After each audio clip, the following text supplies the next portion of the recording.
Todo mundo concorda que existe matemática no jogo da cena, porque afinal de contas, na hora de fazer a fezinha, a gente escolhe 6 destes 50 números. Mas a verdade é que existe muito mais matemática escondida aqui neste jogo, e isso fica claro quando a gente faz perguntas como estas. De quantos modos eu posso escolher 6 destes 50 números? Ou então, qual é a minha chance de ganhar o jogo? Ou ainda, será que existe um modo de escolher estes números de tal maneira que a minha chance aumente? Quando a gente pensa sobre essas questões, fica claro que existe muita matemática escondida aqui no jogo da cena. E o jogo da velha? Será que existe matemática no jogo da velha? O jogo é famoso, todo mundo conhece. Aparentemente não tem matemática no jogo da velha, porque afinal de contas não existem números nesse jogo. Mas você vai ver neste programa que existe sim matemática também aqui no jogo da velha. Na verdade, existe muita matemática nos jogos.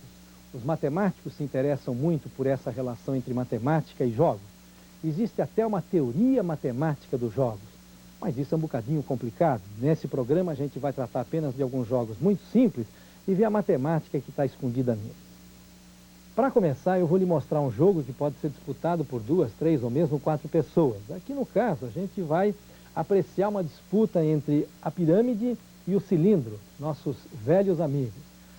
A gente separa as cartas do baralho de 2 a 7 dos 4 naipes. E aí distribui 2 cartas para a pirâmide, as cartas ficam voltadas para cima. Distribui 2 cartas para o cilindro e coloca 5 cartas aqui no centro da mesa, todas elas voltadas para cima. Agora, o objetivo do jogo é fazer 11 pontos, e cada jogador, na sua vez, pode trocar uma de suas cartas por uma carta que está no centro da mesa. Agora, olhe só a situação. Vamos supor que a pirâmide comece jogando. Ela tem 7 mais 5, 12 pontos, e precisa fazer 11 pontos. Aqui na mesa, ela não tem um 4 para juntar com esse 7, mas ela tem um 6 para juntar com esse 5. Então, ela troca estas 2 cartas e consegue fazer 5 mais 6, 11 pontos. Agora é a vez do cilindro jogar. Ele tem 4 mais 4, 8 pontos e quer fazer 11. É preciso analisar as cartas que estão aqui no centro da mesa. Tá fácil, é só trocar um 4 por um 7 e ele faz também 11 pontos. E nesse caso, houve empate. Os dois empataram. Essa é uma situação em que quer começasse jogando um, quer começasse jogando o outro, haveria empate. Agora, nós vamos analisar uma outra situação em que acontece uma coisa um pouquinho diferente. Eu recolho estas cartas e vou distribuir outras cartas entre os jogadores. De novo, 2 cartas para a pirâmide,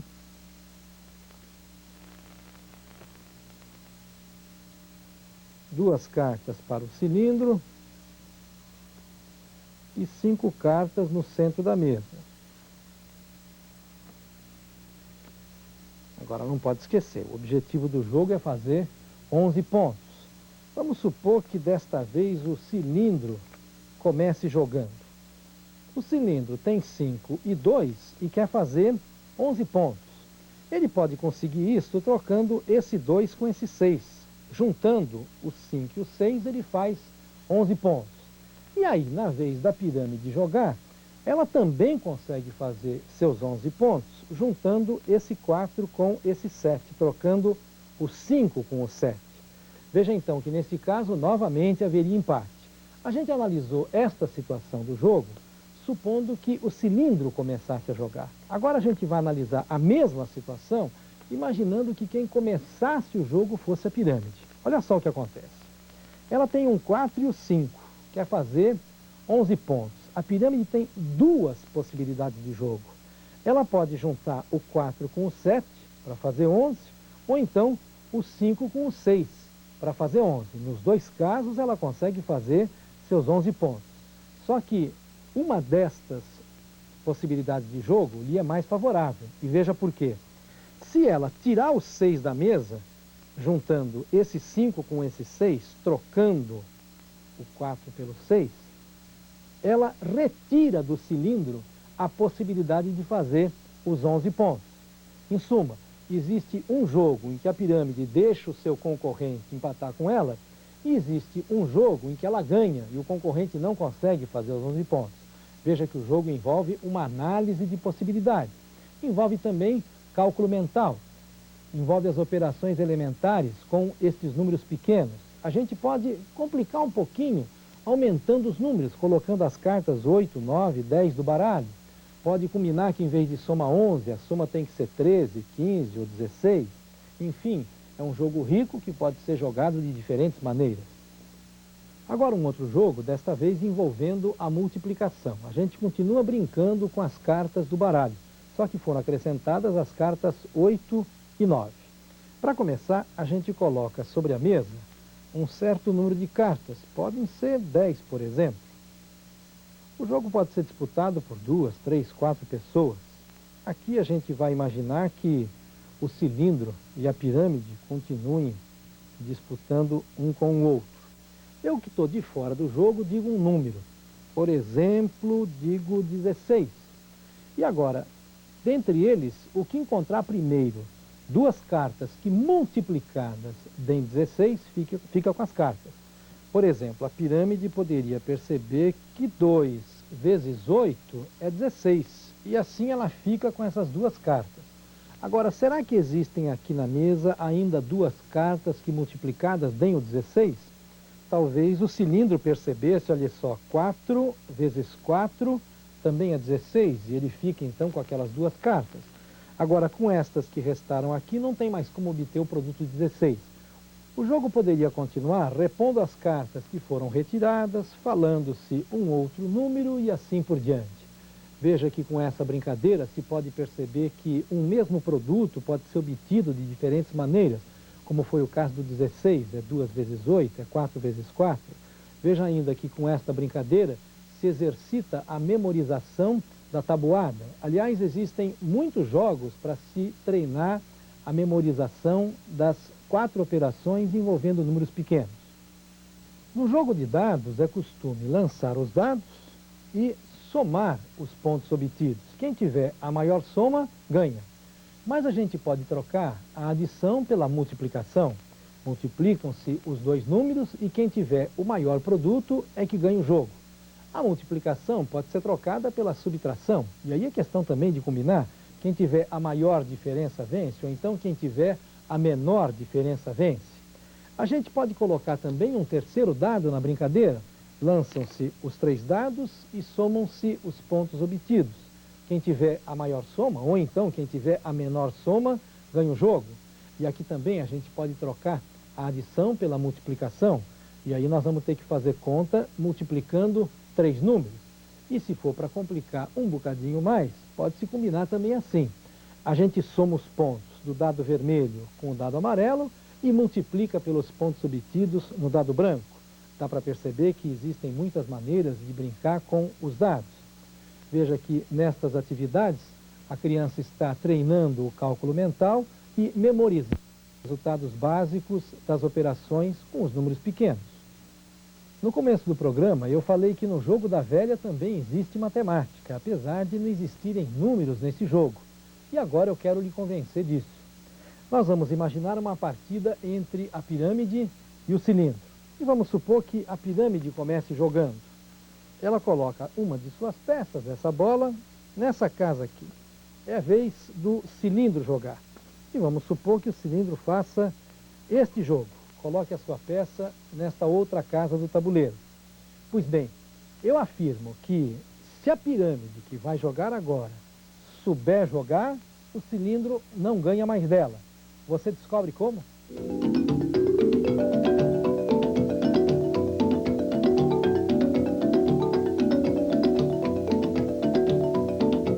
A pirâmide ganha o jogo se souber jogar. É só ela colocar a peça nessa posição aqui.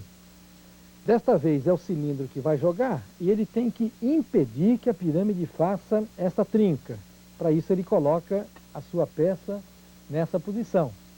Agora a pirâmide joga colocando a sua peça aqui.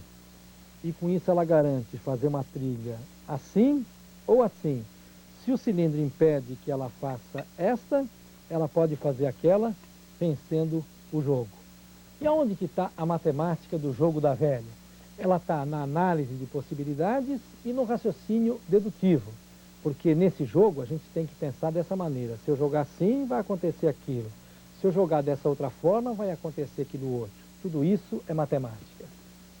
No jogo da velha tem matemática e não tem número. E eu vou lhe mostrar agora um outro jogo onde também não tem número e também tem matemática. É um jogo com palitos.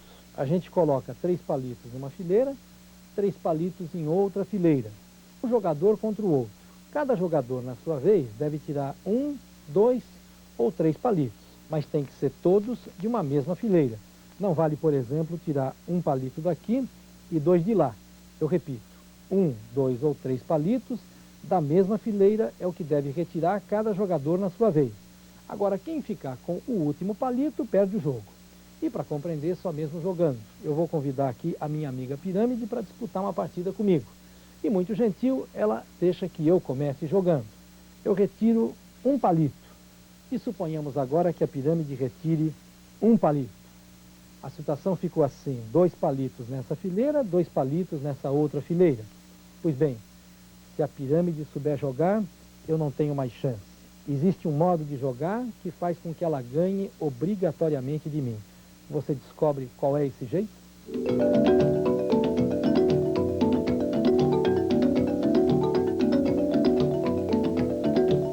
É a minha vez de jogar. E que possibilidades de jogo eu tenho? Posso tirar um palito desta fileira. E aí, a Pirâmide tira 2 e me deixa com o último, perdi o jogo. Ou então, posso tirar 2 palitos. A Pirâmide tira 1 e me deixa com o último palito. Eu estou perdido de qualquer maneira. Veja que este jogo também envolve a análise de possibilidades e o raciocínio dedutivo. Pensando sobre ele, você vai chegar a esta conclusão. Nesse jogo, sabendo jogar, quem deixa o adversário começar jogando, ganha o jogo. Você viu alguns jogos simples envolvendo números e operações. Depois, no jogo da velha e no jogo de palitos, nós vimos a análise de possibilidades e o raciocínio dedutivo que estão presentes naqueles jogos. Agora a gente vai ver um jogo com figuras geométricas. O Tangram é um jogo muito antigo, de origem chinesa. As suas peças são formadas a partir de um quadrado. Um quadrado é decomposto em 7 figuras bem conhecidas. 2 triângulos vermelhos, um triângulo amarelo, 2 triangulinhos azuis, um paralelogramo verde e tem ali um quadradinho de cor salmão. Veja só, as 2 peças maiores são os 2 triângulos vermelhos, que são iguais. As 2 peças menores são os 2 triangulinhos azuis, que também são iguais. Depois nós temos um triângulo amarelo, um paralelogramo verde e o quadrado de cor salmão. Agora, olha só o que eu vou fazer juntando estas 7 peças da seguinte maneira. Com os 2 triângulos vermelhos, formo um outro triângulo. Com o quadradinho e os 2 triangulinhos azuis, formo também um triângulo. Sobraram o paralelogramo e o triângulo amarelo. E com eles a gente pode fazer o casco da embarcação. É isso, o Tangram é uma grande viagem. Juntando as 7 peças do Tangram, a gente pode formar um monte de figuras diferentes. Este é um livro sobre jogos. E um dos jogos que ele apresenta é justamente o Tangram. Está aqui o quadrado decomposto nas 7 peças. E aqui estão algumas das centenas de figuras que podem ser construídas com ele. São figuras humanas, animais, figuras abstratas.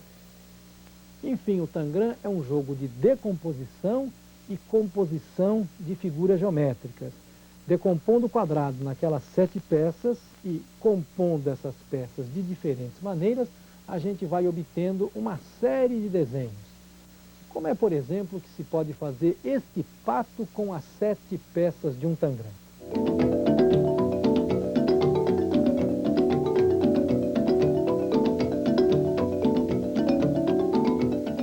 Tangram é um jogo de composição e decomposição de figuras. Para montar o pato, por exemplo, é preciso perceber certas relações.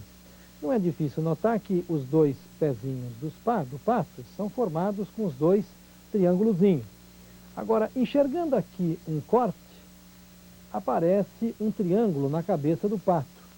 Este corte com este outro faz aparecer aqui no pescoço o quadradinho.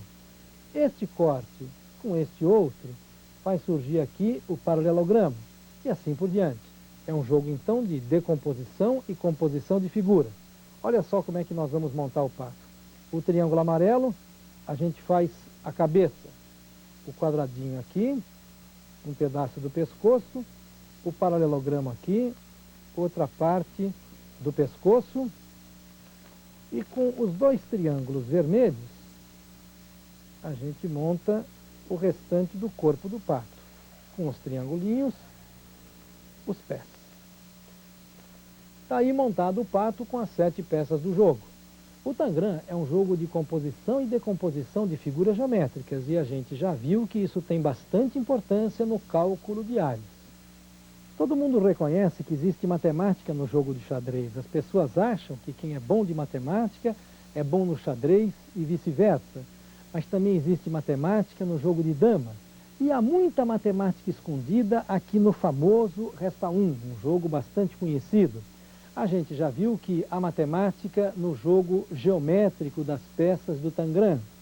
Este é o Torre de Hanoi, um jogo menos conhecido, mas que também oculta muita matemática.